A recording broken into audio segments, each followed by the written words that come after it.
Okay, so I am now recording, Jelena, so let's not be talking over me. Right, so let's say we have a point. Let's do -4 and 7. And we've got a gradient of 3. All right. Now, we have, up to this point, done point slope form first, right? So point slope form would look like this, wouldn't it? We'd go y subtract 7 equals 3 multiplied by x add 4. Yeah, because we subtract -4. All right, that's point slope form. Now we've used point slope form to go to gradient and intercept form. So what we did was, so I'm going to rewrite it just so you know it's a different form. So we've expanded the brackets and we've ended up with y subtract 7 equals 3x plus 12. I've then added the 7 to get y equals 3x plus 12. Sorry, I'm going to do it there instead. Add 7, so that makes plus 19, right? Happy with that? All right, so this is gradient intercept form. Okay. Now what I'm going to do though is I'm going to go another way to that gradient intercept form without doing point slope form. Although actually it is doing point slope form. It may be a shortcut. So we're going to do the same thing again. All right, I'm going to clear that off. You shouldn't need to write that down because that's what you've been doing anyway. So we've got negative, I can go back to it if you want to fill your gap. So let's do m equals 3 again. So this time I'm going to start with, I'm going to go straight to gradient intercept form, so mx plus c. So which one of those letters can I fill in straight away? Liam? M. And m is? 3. So I can go straight to y equals 3x plus c. Now, what does c represent, girls at the front corner, because I know you know? It represents initial condition. The y-axis intercept when x is 0. Yes. The y-axis intercept, or the initial condition, but, girls, we don't have that information. Liam, how would we know if we had that information? What would I have on the screen if I had enough information? A y value or x value of 0. Not a y value of 0, only an x value of 0, yeah? If I had a 0, it would be a c. Whatever would be next to the 0, the y coordinate would be in c. But I don't have that. I'm trying to find it. Now, do you remember I said we could use the gradient and count up? But I'm going to use another approach. And this other approach is, well, this equation, once it's finished, should link these two numbers together. So therefore, when x is -4, y is going to equal 7. So what I know is when -4 is multiplied by 3, yeah, then I add c to it, I should get the answer 7, right? That's what this equation means. So what I can actually do at this stage is I can plug these numbers in and see what's left. So I can do, well, y is 7. So I'll replace the y with the 7. X is -4. Okay? So now I can say 7 equals -12 plus something. So what's the plus something?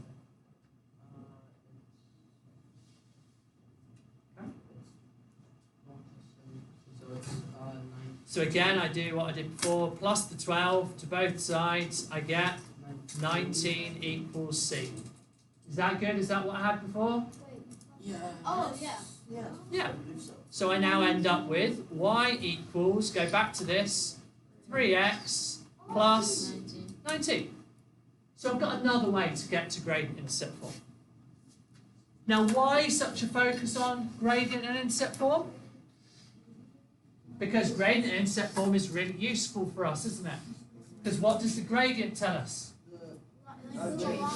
The change, the rate of change. Yeah? Concentrate. The rate of change of whatever's changing. Why is the C so useful? What is the C? It's the initial condition. Oh. All right? Liam. Comedy, wrong place, wrong time. Okay? So this form is really useful. Point slope form is useful for helping us get there. Standard form is good when we want to draw the graphs because we can use the x-axis intercept, y-axis intercept thing to help us. But the gradient and intercept form is super useful. Now what I want to do then, let's discuss two things. All right? Let's discuss parallel lines. What do we know about parallel lines? They're lines that they're like straight lines that go next to each other and they never intersect. Okay, so what do we know about it in terms of they never touch each other, so they must have the same gradients. They must have the same gradient. All right?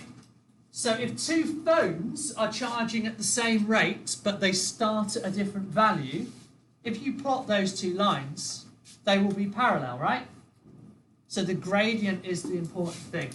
But they will never be at the same charge. Well, phones will, won't they? Because we stop at 100%, right? If we looked at just general lines, they will never cross. So parallel lines have the same gradient. So if I said to you, give an equation of a line parallel to y equals 3x plus 19. Have a think. You can all give me an answer that is different to someone else. I want an answer from everyone. Who would like to go first? Liam? Minus negative y equals. Why are you going that way? I was just doing the opposite. I don't want that then. I don't want the same line. Remember what you've done before gives me the same line. You've seen it on Desmos. I want a different line that's parallel. Right, Steph? Y equals 3x plus 20. Y equals 3x plus 2019. Y equals 3x plus 2019.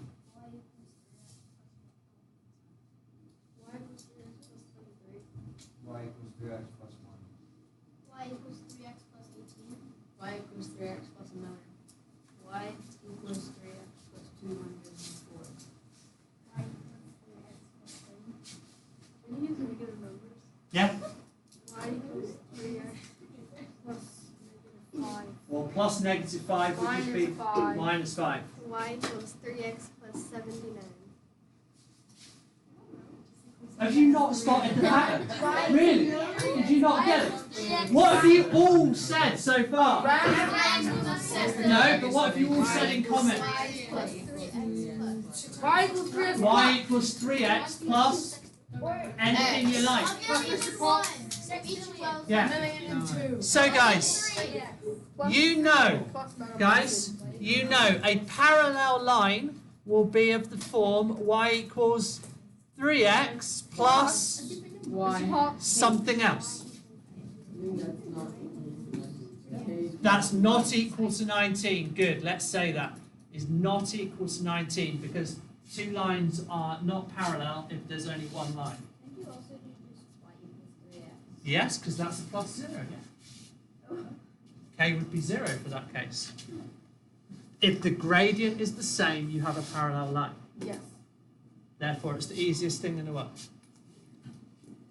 Right, moving on then, because that was too super easy.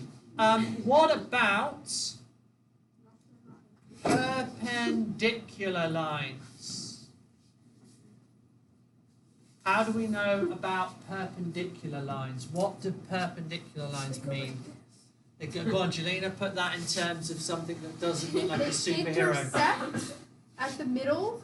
Not necessarily in the They middle. intercept, I don't know, anywhere between the two lines. But if I've got two lines that go on forever, we can't intercept necessarily in the middle. But It intersects anywhere. yeah, but more than that, They intersect at a right angle. they intersect Oh, at yeah. a right angle, yeah? So bear with me if I don't draw this correctly, I need to look at the right angle. Perpendicular lines look like this. If Yeah. you flip them, it's a right angle. Okay, so there's a right angle. Alright. Perpendicular lines. So if I said to you, y equals 3x plus 19, give a perpendicular line. Any ideas?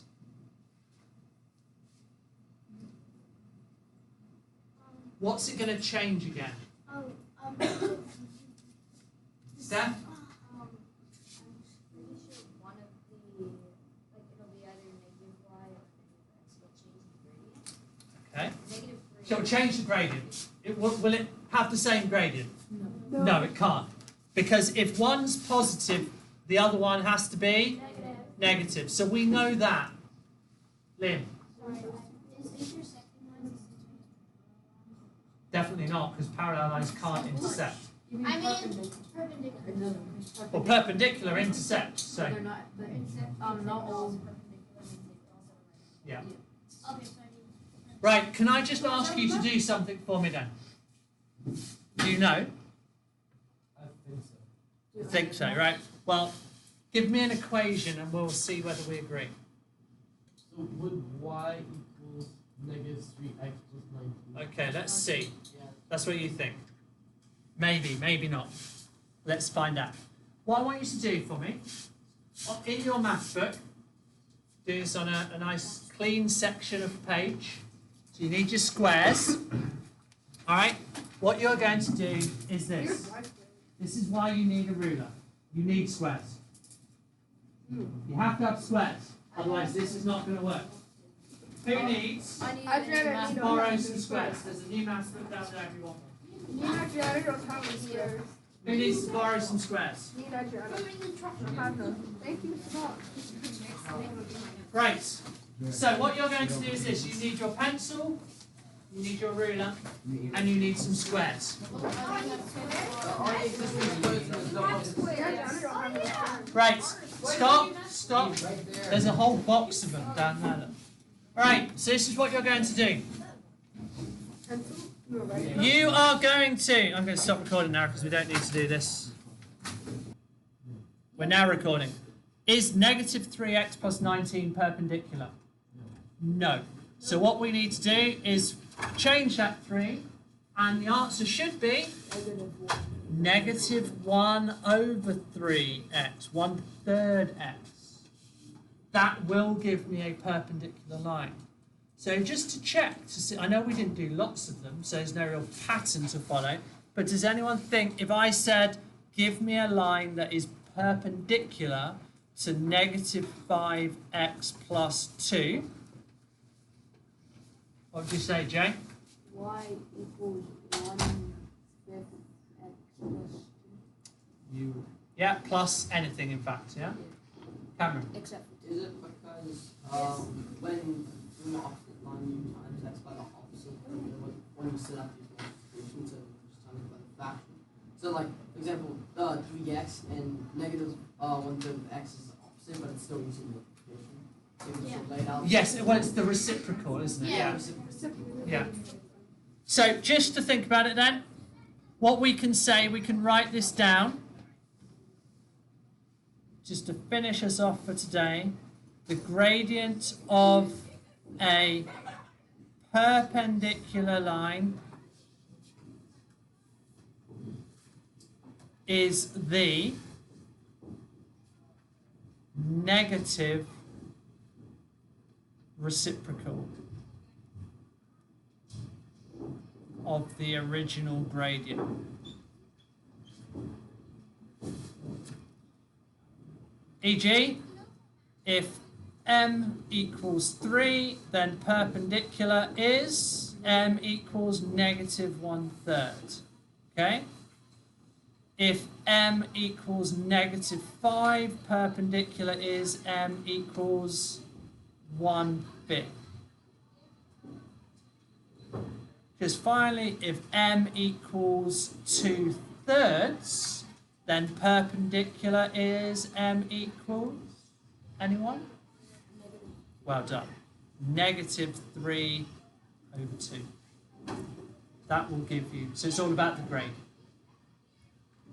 So that's our perpendicular lines. Just to say, you don't need to necessarily worry about this stuff, particularly for tomorrow's criteria.